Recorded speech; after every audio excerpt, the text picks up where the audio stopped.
Hi, everyone. Steve Adubato. We kick off the program with an important conversation with Corey Feist, who is co-founder and CEO of the Dr. Lorna Breen Heroes Foundation. Corey, great to have you with us. Thanks for having me, Steve. Great to be with you today.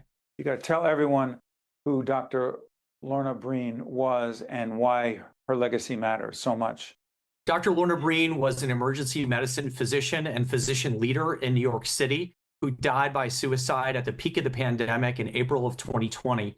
Lorna cared as fiercely about her patients as she did her colleagues and their well-being, and was struck with a singular mental health episode because she was overwhelmed by what she saw in the emergency room at the peak of the pandemic. She was so overwhelmed by that, we had to medically evacuate her out of Manhattan and get her first and only mental health treatment of her whole life. When she started to recover from that treatment, then she talked about the stigma around getting mental health treatment and how that would burden and actually impede her ability to be a doctor, the only thing she's ever wanted to do for her whole life.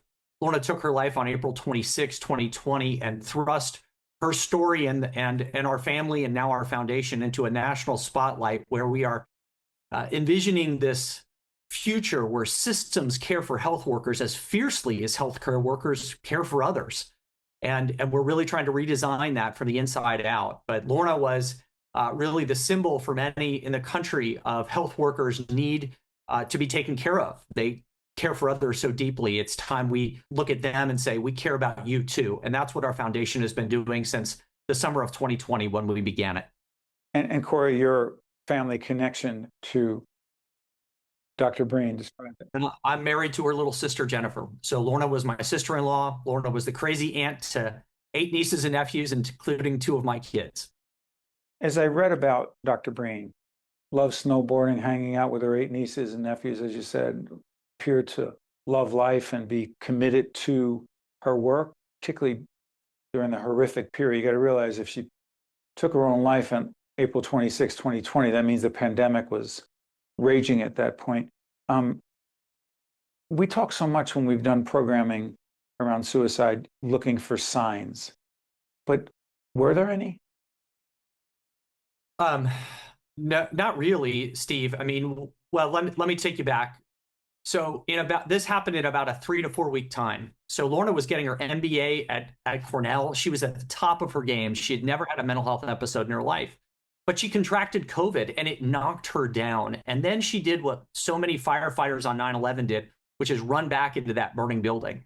And Lorna was just completely depleted. So in the retrospectoscope, if you will, you could say we should have never allowed a health worker who was in that fragile a state to go back into the healthcare delivery. And that was really the singular thing that was the root cause of starting this whole thing to begin with. And then when you add to that the stigma that healthcare workers uniquely have and the penalties that they carry for just doing anything about their mental health, if and when they need it, those are the kind of things that we look at the foundation and say, this is a completely preventable issue for healthcare workers. We just need to allow them to be human as opposed to heralding them as heroes like we did for so many months and years in the pandemic. Do you believe Dr. Breen was particularly worried that if she said something and acknowledged that she was struggling mentally, that she was at risk of losing her medical license? It's yes. So she told us that as much. And I was a healthcare attorney at the time, and I was running a large medical group of physicians and other advanced healthcare workers at the University of Virginia in Charlottesville at the time. And it was something that I had never heard about. And when we finally got her mental health treatment, Steve, she said, now that I've obtained mental health treatment, my hospital credentials, my ability to work in a hospital is now compromised, and my license to practice is at risk. And what I would just quickly tell you is that this is one of 3 drivers of suicide among health workers. Just a few years ago, the American Hospital Association published their first ever suicide prevention guide, and it lists this issue as the first one. And it is something that we are working to change in New Jersey right now. We've changed these licensing questions now in 37 states across the country and in over 630 hospitals. We got 10% of the hospitals. We got another 90% of the way to go, including 100% of the hospitals in New Jersey that we're working with right now. Corey, let me ask you something. Getting regulations changed Here's what I'm curious about. Is it through the legislative process? Is it through the regulatory / policing process of the industry itself? How does that happen? The way it happens differs a little bit from state to state because it's a state law issue. In New Jersey, we have introduced legislation, well, not we as a foundation, but our coalition, which we call All In Caring for New Jersey's Caregivers, and the Medical Society, the Hospital Association, Nursing Association, and Quality Institute have worked with local legislators to introduce legislation. That is not actually required in most states. And it's something that we are working administratively with in New Jersey to see if there's a possible way to circumvent the legislation. But from a licensing perspective, it is a state regulated thing. From a hospital perspective, that is something that organizations like accrediting bodies like the Joint Commission look at.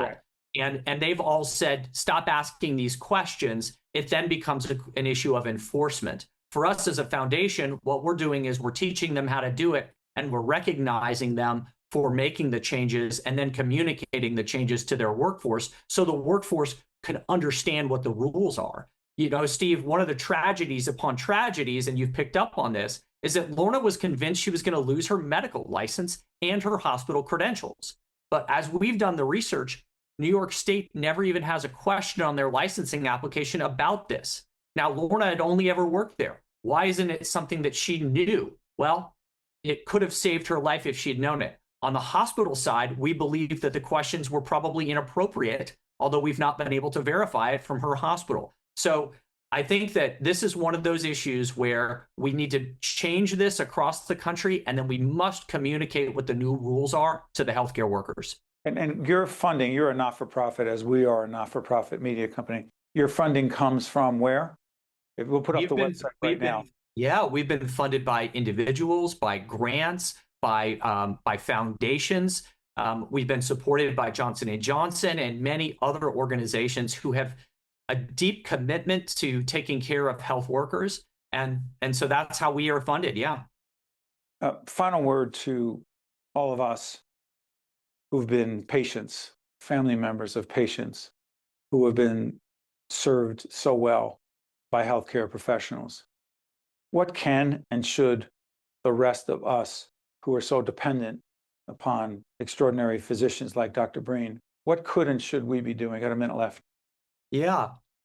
Recognize that health workers in the United States have the worst mental health of any worker class in the United States.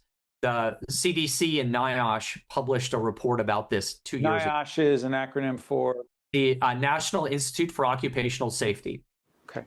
They identified that about 50% of the workforce is burnt out, about 50% of them intend to leave, and violence and threats among health workers is up to historic levels. So every individual just needs to be aware that their workforce is at an incredibly fragile state, and to treat them like humans and to check in on them when they're asking you as a patient, Steve, how are you doing?